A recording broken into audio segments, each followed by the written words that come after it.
All right, you've taken your game board and pieces out of the box and you're ready to play Hall Pass.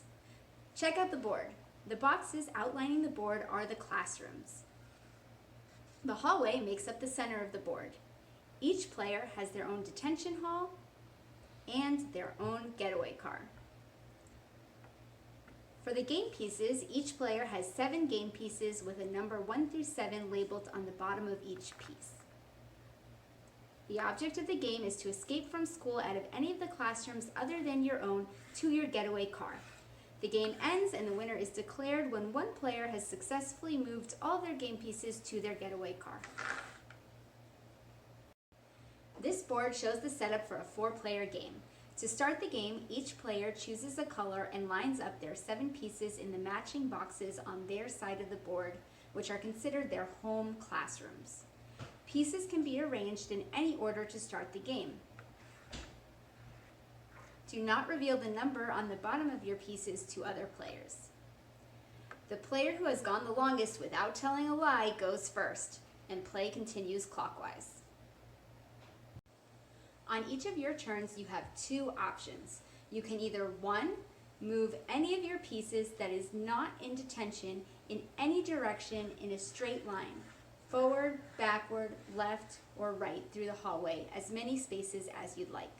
Or 2, you may release your piece that is currently in detention back into any of your own open home classroom spaces. Let's talk more about moving your pieces. The number on the bottom of each piece is its hall pass.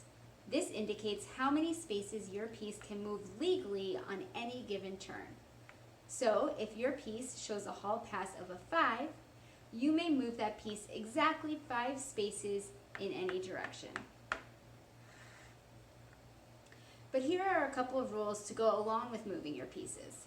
If another opponent's piece in the hallway is in your path, your piece knocks the opponent's piece to their detention and your piece stops in that same space. So for example, if your piece's hall pass is a 5, and there's another piece directly in your path and 3 spaces away, then move 3 spaces, knock out your opponent's piece, and send it to detention. Your piece stays there and cannot move any further. The second rule about moving is that you are not allowed to knock out or pass through any piece that is currently sitting in its own home classroom. Pieces in this position block other players from escaping school through that exit. Therefore, even though this piece allows me to move 5 spaces, I cannot exit school out this side because my opponent is blocking this exit. Remember that in order to successfully escape school, you need to leave through any classroom except your own. Here, you see there is currently an exit for red to escape out of. In order to legally escape in this scenario, you need to have a piece with a hall pass of 4 or higher, because you need to move at least 1 space past the opponent's classroom to escape. When you have successfully exited the school, go ahead and place your piece in your getaway car. However, if you don't have a piece with a hall pass that allows you to get far enough, you can always bluff.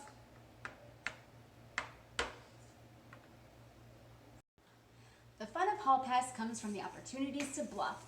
Even though each of your pieces has a number that acts as its hall pass, indicating the number of spaces it is legally allowed to move, remember I told you that on your turn, you may choose to move your piece as many or as few spaces as you'd like.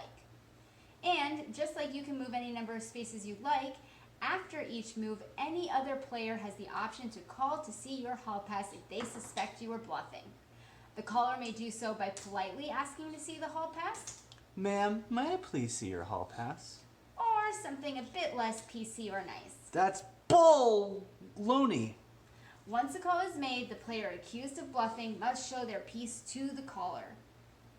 Did the player have a valid hall pass or not?